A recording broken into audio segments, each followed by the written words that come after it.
नमस्कार दोस्तों, आप सभी का बहुत बहुत स्वागत है हमारे यूट्यूब चैनल करियर पॉइंट पे। दोस्तों, अभी हम लोग देखने वाले हैं बिहार स्टेट सामाजिक विज्ञान का अर्थशास्त्र यानी कि इकोनॉमिक्स का टेस्ट नंबर 10।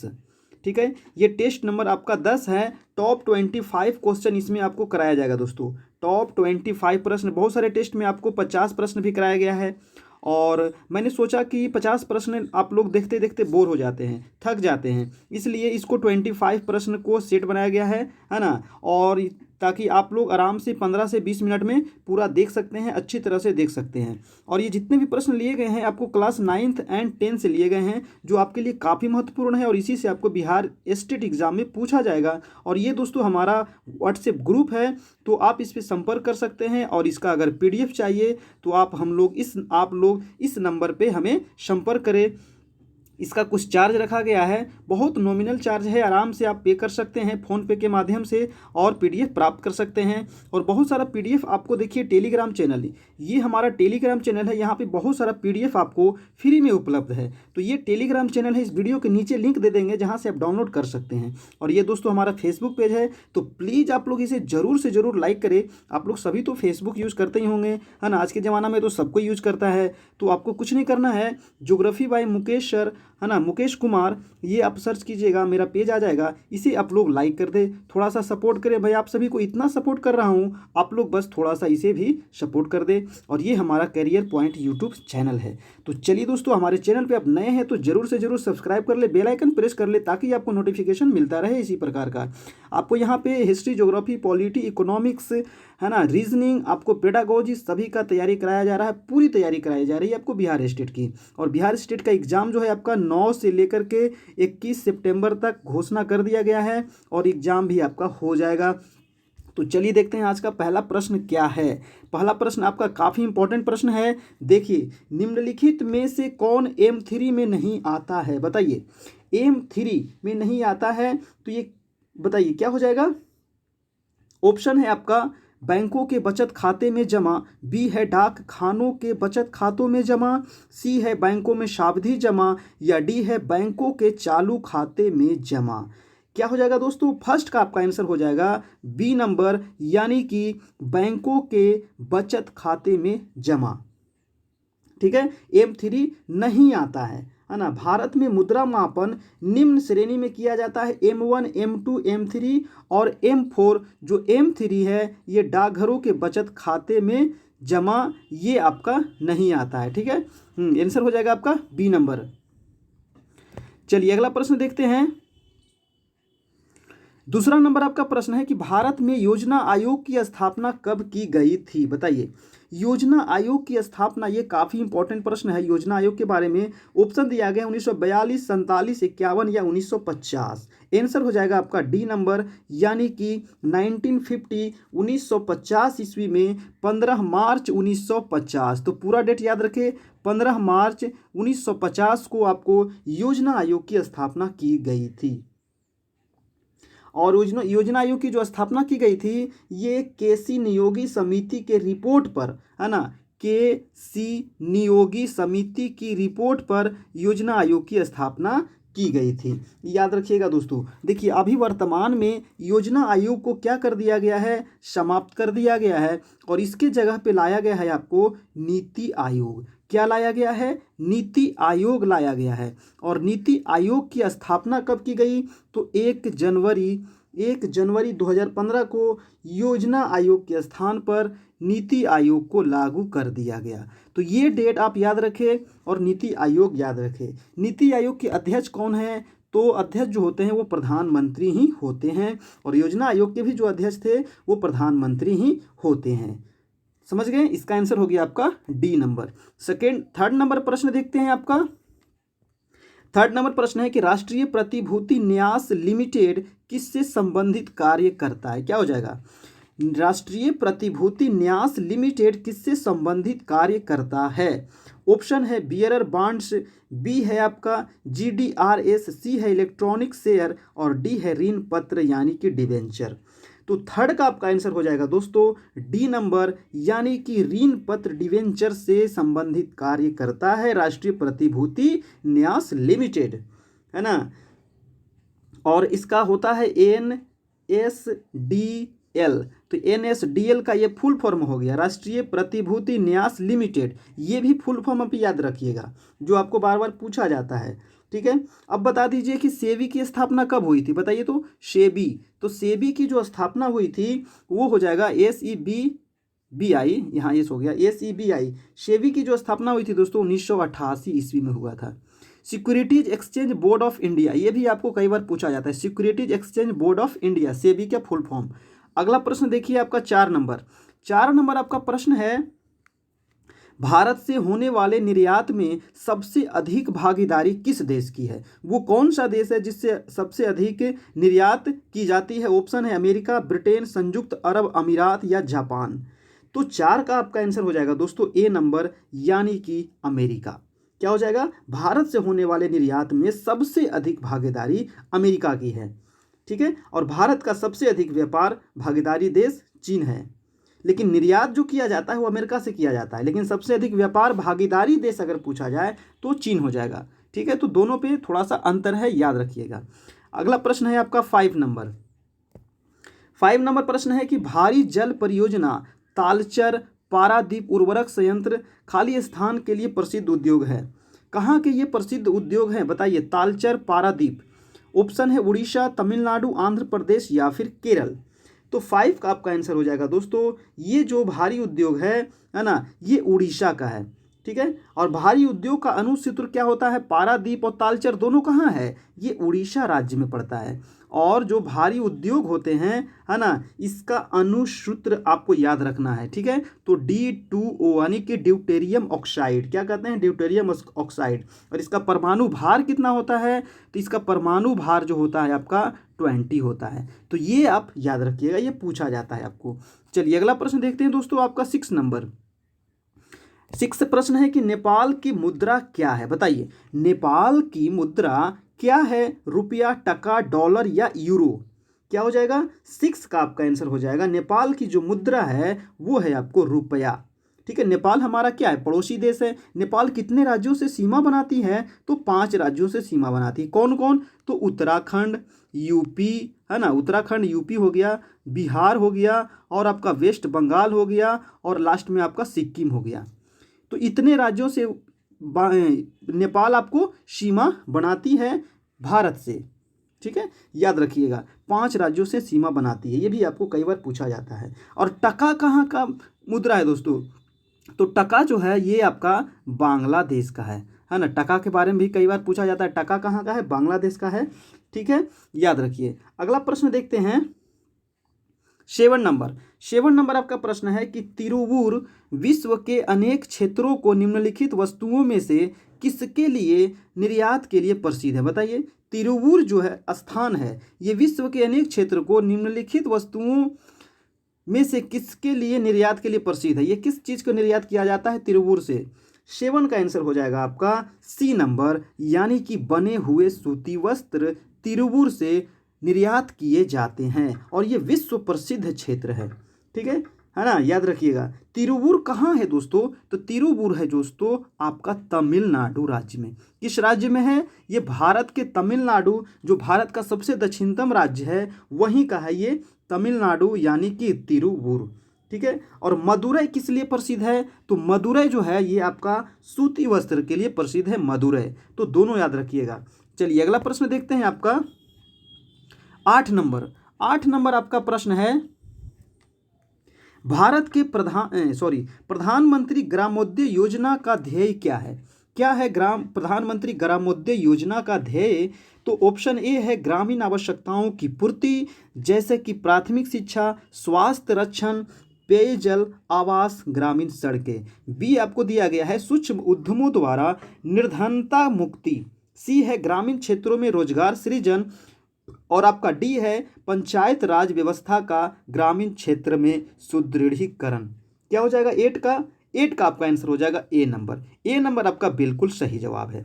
ग्रामीण आवश्यकताओं की पूर्ति, जैसे कि प्राथमिक शिक्षा, स्वास्थ्य रक्षण, पेयजल, आवास एवं ग्रामीण सड़कें। ठीक है दोस्तों। और देखिए दोस्तों, अगर आपको वीडियो अच्छा लग रहा हो तो प्लीज़ ज़रूर से ज़रूर लाइक करें, है ना, लाइक करें, चैनल को सब्सक्राइब करें, बेल आइकन प्रेस कर ले ताकि आपको नोटिफिकेशन मिल सके। और आपका अगर ज्योग्राफी का क्लास है, अगर आप ज्योग्राफी आपका सब्जेक्ट है, तो ज्योग्राफी आपको डेली 1 बजे दिन में, है ना, 1 बजे दिन में लाइव क्लास चलता है। तो आप लोग ज्योग्राफी को जरूर से जरूर ज्वाइन करें, चैनल सब्सक्राइब कर लीजिए, बेल आइकन प्रेस कर लीजिए, आपको नोटिफिकेशन मिल जाएगा। जैसे ही हम लाइव आ गए आपको नोटिफिकेशन चला जाएगा, आप लाइव आ जाइएगा और देख लीजिएगा। और रात में 9 बजे से रात में यानी 9 PM डेली आपका चलता है पॉलिटी। तो ये आपका डेली क्लास चल रहा है। और 9 बजे से आपका 9 बजे सुबह में यानी कि मॉर्निंग में AM में आपको हिस्ट्री एंड इकोनॉमिक्स। चलिए 9 नंबर आपका प्रश्न है, निम्नलिखित में से कौन सार्क का सदस्य देश नहीं है? काफी इंपॉर्टेंट है, VVI प्रश्न है, बताइए। सार्क का सदस्य देश नहीं है, ऑप्शन है श्रीलंका, भूटान, इंडोनेशिया, मालदीव। तो सार्क का जो सदस्य देश नहीं है दोस्तों, वो है आपका इंडोनेशिया। ठीक है, इनसा क्या हो जाएगा? C number. अब आपको पता होना चाहिए कि सार्क में कौन कौन इसके सदस्य देश है। तो कौन कौन है ये आप याद रखें, मैं लिख देता हूँ। भारत, नोट कर ले, पाकिस्तान, भारत हो गया, पाकिस्तान हो गया, और कौन सा देश है? नेपाल हो गया, नेपाल है हमारे पड़ोसी देश। और कौन सा देश है? भूटान है, भूटान हो गया। और कौन सा देश है? बांग्लादेश हो गया आपका, है ना, बांग्लादेश। और कौन सा देश है? श्रीलंका, हमारा पड़ोसी देश, श्रीलंका हो गया। और कौन सा देश है दोस्तों? तो मालदीव, है ना, मालदीव हो गया आपका। और एक लास्ट में है आपका अफगानिस्तान। अफगानिस्तान जो है ना, ये बाद में जुड़ा था इसमें, ठीक है, अफगानिस्तान याद रखिएगा, ठीक है। हाँ, और सार्क की स्थापना कब हुई थी? अगर पूछा जाए सार्क की स्थापना, तो 1985, 1985 में इसकी स्थापना की गई थी। ठीक है, तो इतने सदस्य देश है इसके 8, 1 2 3 4 5 6 7 8। स्टार्टिंग में था 7, लेकिन वर्तमान में आपको 8। सबसे लास्ट में कौन जुड़ा था दोस्तों? तो अफगानिस्तान, याद रखिएगा। चलिए अगला प्रश्न देखते हैं आपका 10 नंबर। 10 नंबर प्रश्न है कि केंद्र और राज्यों के बीच आयकर के विभाजन का निर्धारण करने के लिए वित्त आयोग की नियुक्ति कौन करता है? बताइए। केंद्र और राज्य के बीच जो आयकर का विभाजन होता है, इसका निर्धारण करने के लिए वित्त आयोग की नियुक्ति कौन करता है? काफी इंपॉर्टेंट प्रश्न है। ऑप्शन है भारत के प्रधानमंत्री, भारत का वित्त मंत्री, भारत का राष्ट्रपति, या वित्त सचिव, भारत सरकार। तो 10 का आपका आंसर होने जा रहा है भारत के राष्ट्रपति। ठीक है, आंसर क्या हो जाएगा? राष्ट्रपति। और वित्त आयोग अनुच्छेद कितने में दोस्तों? तो वित्त आयोग जो है ये आपका अनुच्छेद है 280। ये आपका वेरी इंपॉर्टेंट है, कई बार पूछा जाता है कि अनुच्छेद कितने में है, तो 280 में है। कितने दिन के लिए गठन किया जाता है इनको? तो 5 वर्षों के लिए वित्त आयोग का गठन किया जाता है। कितने वर्ष के लिए? 5 वर्ष के लिए वित्त आयोग का गठन किया जाता है। ठीक है, याद रखिएगा। प्रथम वित्त आयोग के अध्यक्ष कौन थे? कई बार पूछा जाता है कि प्रथम वित्त आयोग के अध्यक्ष कौन थे, तो वो थे आपको C.D. देशमुख। तो ये इंपॉर्टेंट, मैंने जितना भी बताया आपको ये आप नोट कर ले। है तो टेस्ट आपका 25 का, लेकिन इसमें आपको कम से कम 150 क्वेश्चन कराया जा रहा है। ठीक है, तो ये आपके लिए काफ़ी इंपॉर्टेंट है। अगला प्रश्न देखते हैं आपका 11 नंबर। 11 नंबर प्रश्न है कि 14वें वित्त आयोग के अध्यक्ष कौन हैं? बताइए। 14वें वित्त आयोग के जो अध्यक्ष हैं, ऑप्शन दिया गया है C. रंगराजन, रघुराम राजन, YV रेड्डी, या बिमल जलान। तो 11 का आपका आंसर हो जाएगा दोस्तों C नंबर, यानी कि YV रेड्डी 14वें वित्त आयोग के अध्यक्ष हैं। 12वें वित्त आयोग के अध्यक्ष कौन है पूछ लिया जाता है, तो 12वें हो जाएगा आपका C. रंगराजन। C. रंगराजन जो थे ये 12वें वित्त आयोग के अध्यक्ष थे। 15वें वित्त आयोग के अध्यक्ष कौन है? तो 15वें वित्त आयोग के अध्यक्ष, ये आपका सबसे इंपॉर्टेंट है। 15वें वित्त आयोग के अध्यक्ष तो N.K. सिंह, है ना, N.K. सिंह, ये आपको कई बार एग्जाम में पूछा गया है। ठीक है, N.K. सिंह। 13वें वित्त आयोग के अध्यक्ष कौन है? तो 13वें वित्त आयोग के अध्यक्ष जो है वो आपको विजय केलकर है। कौन है? विजय केलकर। तो देखिए मैंने कितना चीज आपको बता दिया। ठीक है, आप लोग नोट कर ले इसको, क्योंकि पूछा जाता है। अगला प्रश्न देखते हैं आपका 15 नंबर। मांग के प्रकट अधिमान सिद्धांत से नाम से जुड़ा हुआ है? बताइए, मांग के जो प्रकट अधिमान है किस सिद्धांत के नाम से जुड़ा हुआ है? एडम स्मिथ के नाम से, या जॉन हिक्स का नाम से, या RGD एलन के नाम से, या पॉल सैमुएल्सन के नाम से? क्या हो जाएगा? तो आपका 12 का आंसर होने जा रहा है डी नंबर, यानी कि पॉल सैमुएल्सन के नाम से मांग के प्रकट अधिमान जुड़ा हुआ है। ठीक है, ये सिद्धांत आंसर हो गया आपका डी नंबर। मांग अधिक होने पर क्या होता है दोस्तों? कीमत बढ़ जाती है, और मांग और पूर्ति के बीच परस्पर गहरा संबंध होता है। चलिए अगला प्रश्न है आपका 13 नंबर। 13 नंबर आपका प्रश्न है कि भारत की प्रथम औद्योगिक नीति की घोषणा कब की गई थी? इसमें बताना है। ऑप्शन है 1938, 1958, 1948 या 1951। 13 का आपका आंसर हो जाएगा दोस्तों सी नंबर, यानी कि 1948 में प्रथम औद्योगिक नीति की घोषणा की गई थी। ठीक है, 1948 ईस्वी में। और उदारीकरण की घोषणा आपको देखिए पूछा जाता है कि उदारीकरण की घोषणा कब हुआ था, बताइए। तो उदारीकरण जो हुआ था आपको 24 जुलाई, है ना, मैं लिख देता हूँ, आप लोग नोट कर ले, 24 जुलाई 1991। 24 जुलाई, ये डेट याद रखिएगा, उदारीकरण। और उस समय तत्कालीन जो वित्त मंत्री थे वो थे आपके डॉक्टर मनमोहन सिंह, है ना। डॉक्टर मनमोहन सिंह उस समय वित्त मंत्री थे 1991 में। अगला प्रश्न है आपका 14 नंबर।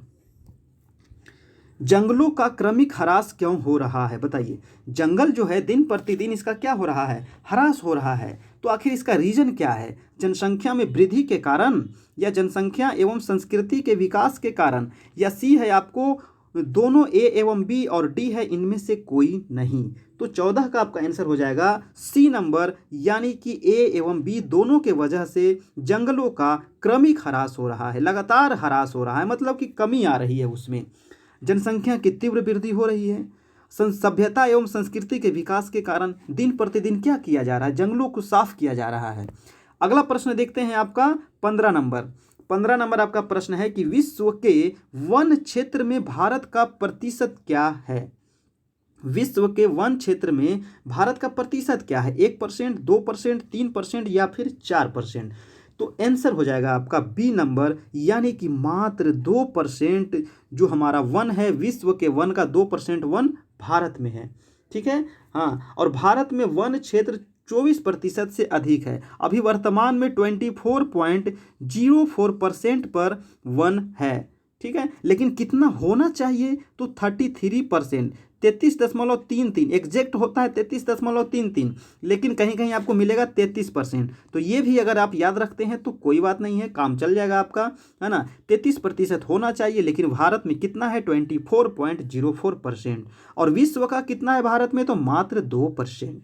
तो ये तीनों चीज़ें याद रखिएगा। अगला प्रश्न है आपका 16 नंबर। भारतीय कृषि सहचर कौन है? भारतीय कृषि का सहचर कौन सा है? क्या हो जाएगा? मौसम, जलवायु, जंगल या फिर भूमि? 16 का आपका आंसर क्या हो जाएगा? सी नंबर, यानी कि भारतीय कृषि का जो सहचर है वो है आपका जंगल।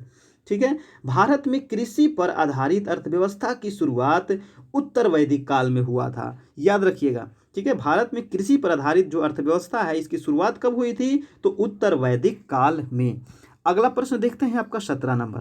पर्यावरण की सुरक्षा मानव जीवन को बनाती है। पर्यावरण की सुरक्षा मानव जीवन को क्या बनाती है? कष्टकर बनाती है, अति कष्टकर, या स्वास्थ्यकर एवं सुखमय, या डी है आपका रोग मुक्त? तो 17 का आंसर क्या हो जाएगा आपका? सी नंबर, स्वास्थ्यकर बनाती है और सुखमय बनाती है ना। पर्यावरण की क्षति होने से जीवन का अस्तित्व क्या हो रहा है? समाप्त हो जाएगा एक ना एक दिन। इसीलिए हमको पर्यावरण को बचा के रखना है।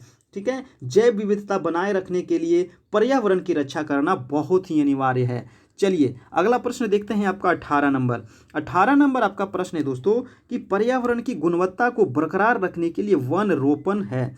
वन रोपण क्या है? आप वन रोपण, अगर पर्यावरण को गुणवत्ता बनाए रखना है आपको, तो आपको वन लगाना है, जंगल लगाना है, पेड़ लगाना है, ताकि हमारा पर्यावरण सुरक्षित रहे, है ना। तो ये आवश्यक है या अति आवश्यक है या बेकार है या इनमें से कोई नहीं। तो 18 का क्या हो जाएगा, बी नंबर अति आवश्यक है यानी बहुत ज़रूरी है। इसीलिए सभी लोग, आप लोग अपने अपने कम से कम अपने जीवन में 2 पेड़ लगाने का प्रयास करें, ठीक है। अपने जीवन में कम से कम 2 पेड़ जरूर लगाइए, ठीक है। हाँ, तो इतना काम अगर आप करते हैं तो हमारा पर्यावरण बिल्कुल ही गुणवत्तापूर्ण रहेगा, ठीक है। हाँ, और वीडियो पे नए हैं दोस्तों, चैनल पे नए हैं आप, तो प्लीज़ ज़रूर से ज़रूर चैनल को सब्सक्राइब कर ले, बेल आइकन प्रेस कर ले ताकि आपको नोटिफिकेशन मिल सके सभी वीडियो का। History, polity, geography, economics, reasoning, pedagogy सभी का तैयारी आपको कराया जा रहा है। आप प्ले लिस्ट में जाइए ना, आपको प्ले लिस्ट में जा कर के पढ़ने का प्रयास कीजिए, वहाँ पर आपको सभी चीज़ पढ़ाया गया है। अगर उतना आप कर लेते हैं तो 120+ आपको स्टेट में कोई नहीं रोक सकता है, ठीक है। ये मेरा दावा है कि मैं जितना पढ़ा दिया हूँ, अगर आप पढ़ लेते हैं पूरा तो 120+ आपको कोई नहीं रोक सकता है। तो आप जाइए प्ले लिस्ट में, आपको सभी जिसका जो भी सब्जेक्ट है आप पढ़िए, वहाँ से अपना नंबर गेन कीजिए। चलिए अगला प्रश्न देखते हैं, 19 नंबर। पर्यावरण प्रदूषण का कारण क्या है, बताइए। पर्यावरण जो दिन प्रतिदिन प्रदूषित हो रहा है, इसका रीजन क्या है, कारण क्या है। ऑप्शन है जंगल, वनोपन, या जनसंख्या एवं गरीबी, या डी है आपको जनप्रतिनिधि। तो 19 का आंसर हो जाएगा सी नंबर दोस्तों, जनसंख्या एवं गरीबी। पर्यावरण प्रदूषण का ये आपका कारण है हैं। जो पर्यावरण प्रदूषण का कारण जनसंख्या एवं गरीबी है। जनसंख्या अधिक होने के कारण पर्यावरणीय क्षति अधिक हो रहा है। दिन प्रतिदिन जनसंख्या बहुत तेजी से बढ़ रही है और उसके लिए आवास की जरूरत पड़ेगा, और आवास के लिए और भी लकड़ियों की जरूरत पड़ेगी। तो वो लकड़ियां कहाँ से आएगा, जंगल से आएगा। तो दिन प्रतिदिन जंगल क्या हो रहा है, कट रहा है, और जब जंगल कटेगा तो पर्यावरण क्या होगा, प्रदूषित होगा, है कि नहीं। गरीबी के कारण भी व्यक्तियों में पर्यावरण जागरूकता की कमी पाई जाती है। चलिए अगला प्रश्न देखते हैं, आपका 20 नंबर। 20 नंबर आपका प्रश्न है, पर्यावरण को स्वस्थ एवं गुणवत्तापूर्ण बनाए रखने के लिए भारत में जंगल है। जो पर्यावरण को स्वस्थ और गुणवत्तापूर्ण बनाए रखने के लिए भारत में जो जंगल है, ये पर्याप्त है यानी या नगण्य है, या आवश्यकता से अधिक है, या अपर्याप्त है। क्या हो जाएगा, 20 का आपका आंसर हो जाएगा दोस्तों डी नंबर, यानी कि अपर्याप्त है। जितना होना चाहिए उतना तो नहीं है, मात्र 24.04% है। वर्तमान में ये बढ़ गया है, पहले तो 19% था, है ना, अभी वर्तमान में बढ़ा भी है। कितना होना चाहिए, तो 33.33% होना चाहिए। हमको यहाँ तक ले जाना है, ठीक है, तब हमारा क्या हो जाएगा, तब हम मतलब इसको अच्छा मान सकेंगे, ठीक है। तो इसीलिए हमको, हमारा यही वर्क है, हमारा यही काम है कि सब अपने जीवन में कम से कम 2 पेड़ जरूर लगाइए। चलिए अगला प्रश्न देखते हैं, आपका 21 प्रश्न है कि अर्धविकसित का पर्यायवाची शब्द क्या होता है। बताइए अर्धविकसित का पर्यायवाची शब्द क्या होता है। ऑप्शन दिया गया है आपको, अमीर, निर्धन, संपन्न, या इनमें से कोई नहीं। तो अर्धविकसित का पर्यायवाची शब्द होता है निर्धन। क्या होता है, निर्धन। Answer number B. चलिए नेक्स्ट प्रश्न देखते हैं, आपका 22। भारत की अर्थव्यवस्था कैसी है।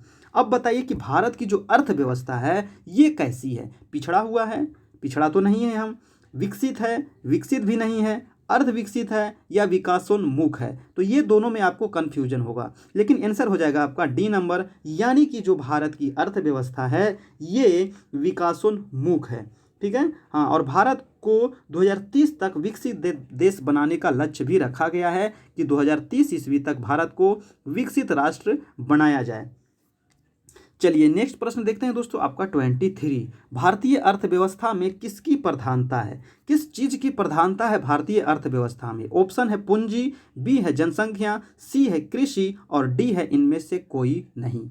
तो 23 का आपका आंसर होने जा रहा है सी नंबर, यानी कि कृषि। भारत में कृषि, भारत क्या है, एक कृषि प्रधान देश है, तो कृषि की प्रधानता है यहाँ पे, है ना। आप तो पढ़ते ही होंगे कि भारत एक कृषि प्रधान देश है, तो प्रधान हो गया यानी कि प्रधानता हो गया आपका सी नंबर, यानी कि कृषि, ठीक है। भारत में 48% रोजगार जो है वो कृषि से प्राप्त किया जाता है। चलिए नेक्स्ट प्रश्न है आपका 24। और दोस्तों प्लीज़ अगर आपको अच्छा लग रहा हो तो प्लीज़ दोस्तों लाइक करें, है ना, और चैनल पे नए हैं तो जरूर से जरूर सब्सक्राइब कर ले, बेल आइकन जरूर प्रेस कीजिएगा ताकि नोटिफिकेशन आपको मिल सके, है ना। बेल नहीं प्रेस कीजिएगा, बहुत सारे लोगों का कमेंट आता है सर नोटिफिकेशन नहीं मिलता है, तो इसका रीज़न है दोस्तों कि आप बेल नहीं प्रेस करते हैं। बेल प्रेस कीजिए तभी नोटिफिकेशन मिलेगा और आप हमारा वीडियो देख पाइएगा, आपका तैयारी हो पाएगा। 24 नंबर प्रश्न है, कृषि श्रमिक से हमारा अभिप्राय है। क्या अभिप्राय है कृषि श्रमिक से। ऑप्शन ए है कृषि में कार्यरत श्रमिक, बी है कृषि संबंध अन्य धंधों के श्रमिक, या सी है ए एवं बी दोनों, और डी है इनमें से कोई नहीं। तो 24 का आपका आंसर होने जा रहा है सी नंबर, यानी कि कृषि में कार्यरत जो श्रमिक है और कृषि संबद्ध अन्य धंधों के श्रमिक। ठीक है, आंसर नंबर आपका सी। अगला प्रश्न है 25 और आज का लास्ट प्रश्न। आज का लास्ट प्रश्न है दोस्तों कि ऐसे श्रमिक जिनके पास कृषि योग्य भूमि नहीं होती है उसे क्या कहते हैं। बहुत सारे लोग हैं इंडिया में जिसके पास कृषि योग्य भूमि नहीं है, उसे क्या कहा जाता है। ये आपका काफ़ी इंपॉर्टेंट प्रश्न है। तो ऑप्शन दिया गया सीमांत किसान, बी है भूमिहीन श्रमिक, सी है छोटे किसान, या डी है इनमें से कोई नहीं। तो 25 का आंसर हो जाएगा आपका भूमिहीन श्रमिक, क्योंकि उसके पास तो भूमि ही नहीं है ना, तो भूमिहीन हो गया है ना, और श्रमिक मतलब किसान हो गया। तो आंसर नंबर हो गया आपका बी। ठीक है, हाँ चलिए, तो ये था दोस्तों आज का मोस्ट इंपॉर्टेंट 25 प्रश्न। आपको कैसा लगा आप लोग बताइएगा नीचे कमेंट करके। अच्छा लगा हो तो प्लीज़ लाइक करें, कमेंट करें, शेयर करें अपने दोस्तों के साथ। और इसी प्रकार से मैं वीडियो लाते रहता हूँ, आपकी तैयारी होते रहती है। और बिहार स्टेट जैसे ही आपका एग्ज़ाम ख़त्म होगा इसके बाद आपको सी टेट है ना, सी टेट प्लस KVS ये दोनों की तैयारी आपको स्टार्ट कर दी जाएगी, है ना। और KVS का मैंने बहुत सारा वीडियो बनाया है, बीच में आपको बिहार स्टेट की आ गया तो इस वजह से अभी KVS को स्थगित कर दिया गया है। और सीटेट की भी तैयारी मैंने बहुत करवा रहे थे। तो आप जाइए प्ले लिस्ट में, अगर आपका सीटेट का एग्जाम है तो बहुत सारा वीडियो आपको सीटेट से संबंधित मिल जाएगा, KVS से संबंधित मिल जाएगा, क्योंकि सीटेट और KVS जो होता है ना दोनों एक दूसरे से रिलेटेड होता है। तो क्योंकि वहाँ NCERT बुक से पूछा जाता है, तो NCERT बुक मैंने बहुत पढ़ाया है, बहुत क्वेश्चन आंसर करवाया है। आप प्ले लिस्ट में जाइए, आपको सारा वीडियो मिल जाएगा। ठीक है, और ये था दोस्तों हमारा स्टेट का आज टेस्ट नंबर 10 इकोनॉमिक्स का। ये क्लास 9-10 से लिया गया है। ये आपका व्हाट्सएप ग्रुप है, यहाँ से आप जुड़ सकते हैं हमारे व्हाट्सएप में। और आपको PDF चाहिए तो आप हमारे व्हाट्सएप पे मैसेज कर सकते हैं। ठीक है, ग्रुप में कोई भी मैसेज नहीं कीजिएगा, हमारे पर्सनल मैसेज कीजिएगा।